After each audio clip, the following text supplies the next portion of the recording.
Pria kaya ini pulang ke rumah dengan diam-diam, ingin memberikan istrinya sebuah kejutan. Tetapi seperti ini penampakannya.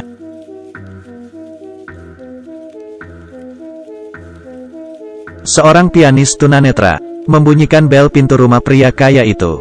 Namun tidak ada yang membuka pintu. Ketika ia hendak pergi, istri orang kaya itu membuka pintu. Ia mengklaim bahwa suaminya sedang keluar dan menyuruhnya untuk kembali lagi di lain hari. Namun pianis ini berulang kali menegaskan bahwa dirinya seorang tunanetra. Tidaklah mudah baginya untuk datang.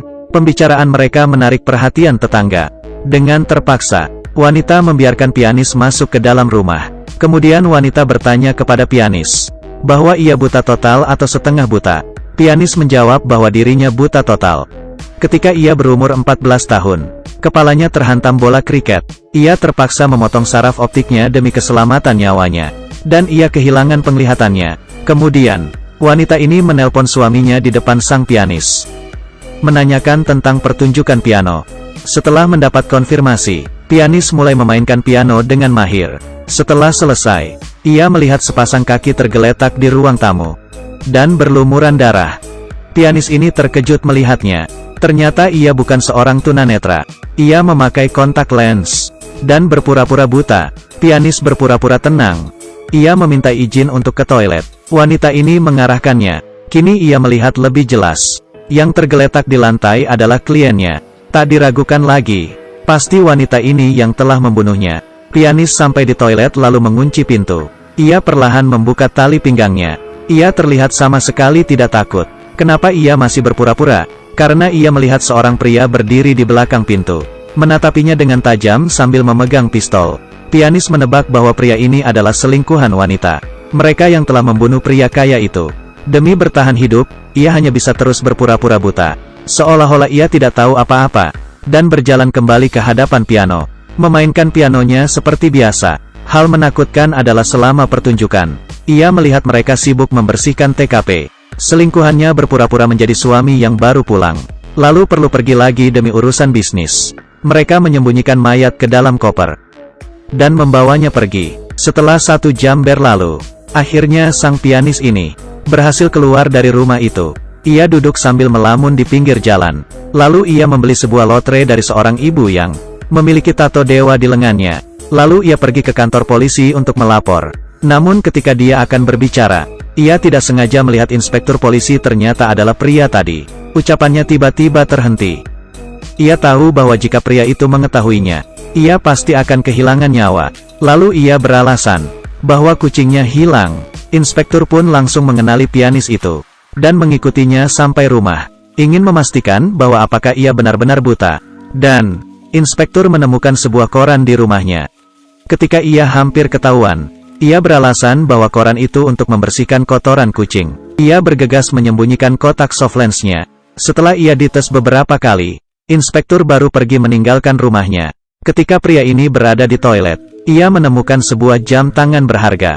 Tak diduga, ia dijebak sebagai pembunuh pria kaya itu. Pada acara pemakaman pria kaya, pianis ini diundang untuk memainkan piano. Nenek tetangga mengenali pianis ini. Lalu ia mendatangi polisi lain dan berkata bahwa ada kejanggalan pada kematian pria kaya. Pada hari itu, ia melihat orang lain memasuki rumah sebelum pria kaya itu pulang. Hal ini dengan cepat diketahui oleh inspektur dan wanita. Sang pianis diundang oleh istri pria kaya itu ke rumah untuk mengajari putrinya bermain piano. Tapi begitu pintu lift terbuka, ia melihat wanita mendorong nenek itu hingga jatuh. Dan ia berpura-pura tidak melihat apa-apa, menekan bel dan menunggu di luar pintu. Setelah polisi tiba, kasus ini ditutup langsung dengan alasan peristiwa kecelakaan. Pria ini menyaksikan 2 kasus pembunuhan dalam beberapa hari. Mentalnya mulai ambruk. Ia pun pulang ke rumah tanpa berpura-pura buta. Namun, semua ini direkam oleh seorang anak dengan ponselnya. Tiba-tiba bel berbunyi. Wanita itu mendatangi rumahnya untuk berterima kasih, karena ia telah mengajari putrinya bermain piano, dan membawa makanan kepada pria untuk dicicip, untuk memastikan lagi apakah pria ini benar-benar buta. Ketika pria membalikkan badan, wanita sengaja menakutinya, lalu ia menuangkan racun ke dalam minuman pria.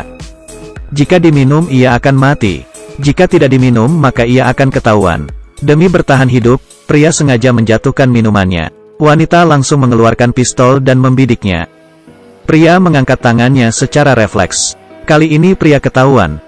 Tiba-tiba ia merasa pusing dan jatuh pingsan. Ternyata wanita menaruh obat di dalam makanan. Di waktu bersamaan, kekasih pria itu datang. Dari ponsel anak itu, ia melihat rekaman pria berpura-pura buta. Kekasihnya yang marah langsung mengedor pintu rumah pria. Dan wanita itu sengaja bertelanjang, agar kekasihnya mengira bahwa pria itu selingkuh. Setelah kekasihnya pergi, pria ini terbangun.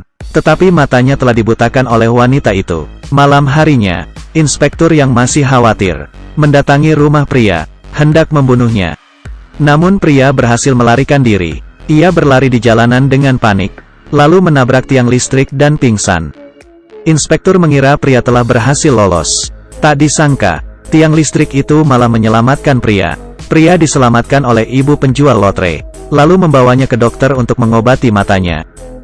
Ketika mereka tahu bahwa pria ini hidup sendirian, sebuah rencana jahat datang menerpanya. Ginjalnya sedang diperdagangkan. Pria ini ditekan di atas meja operasi. Kedua ginjalnya akan diangkat. Pria ini baru sadar apa yang sedang ia alami. Ia berusaha melawan. Lalu ia bersumpah kepada dewa di lengan ibu itu bahwa ia akan memberi mereka banyak uang. Ibu ini tertegun. Seorang tunanetra, bagaimana bisa tahu bahwa lengannya terdapat tato dewa? Kemudian, pria menceritakan tentang inspektur dan wanita kaya itu kepada mereka. Mereka akan bekerja sama demi uang. Mereka menggunakan pria sebagai umpan untuk menculik wanita kaya itu, lalu memberitahu kepada istri inspektur tentang perselingkuhan suaminya lewat telepon, dan mengancamnya untuk memberi mereka uang. Jika tidak, masalah suaminya akan dipublikasi. Istri inspektur menyetujui permintaan mereka, tetapi seringkali karena uang, sifat buruk manusia akan terungkap. Setelah mereka mendapatkan uang, mereka langsung mengikat pria ini bersama wanita kaya itu di dalam gudang. Supir dibunuh oleh inspektur saat mengambil uang. Di saat darurat, ibu ini memutuskan listrik lift. Inspektur terperangkap di dalam lift. Karena panik, ia terbunuh oleh tembakan pelurunya yang nyasar. Ibu ini pun kecewa setelah mendapatkan uangnya, karena isinya semua adalah kertas putih. Di bawah bujukan wanita ini, pria ini membuka penutup matanya. Lalu pria dipukul hingga pingsan oleh wanita. Ketika dokter bergegas tiba, ia pun hampir tewas terbunuh olehnya.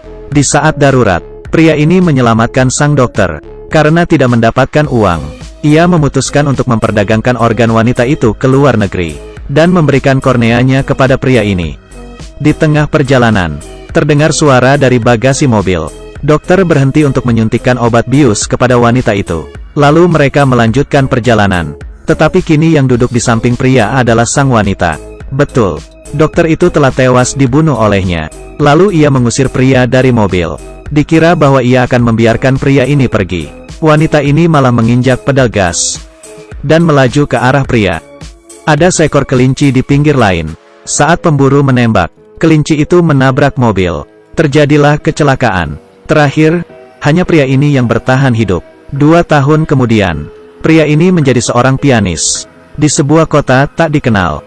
Di sana ia bertemu dengan mantannya. Lalu ia menceritakan semua kejadian pada dirinya.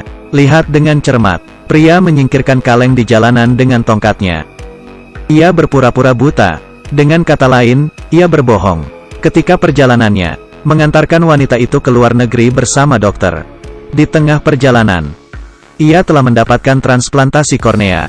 Sang dokter pun berhasil menjual organ wanita itu, lalu pergi menjauh dengan uangnya. Sebenarnya, ketika ia sedang berbicara dengan kekasihnya, sudah terungkap bahwa ia berbohong. Dia adalah seorang tunanetra. Bagaimana ia bisa tahu kelinci itu menabrak mobil? Terlebih lagi, pegangan tongkatnya berbentuk kelinci. Berbagai tanda menunjukkan bahwa ia berbohong. Ini adalah sebuah film menegangkan dengan rating 9.2. Kurang dari andadun lebih besar dari. Terhitung bahwa ada 55 kali plot twist dalam film ini. Jika Anda menyukai video ini, pastikan untuk menonton filmnya.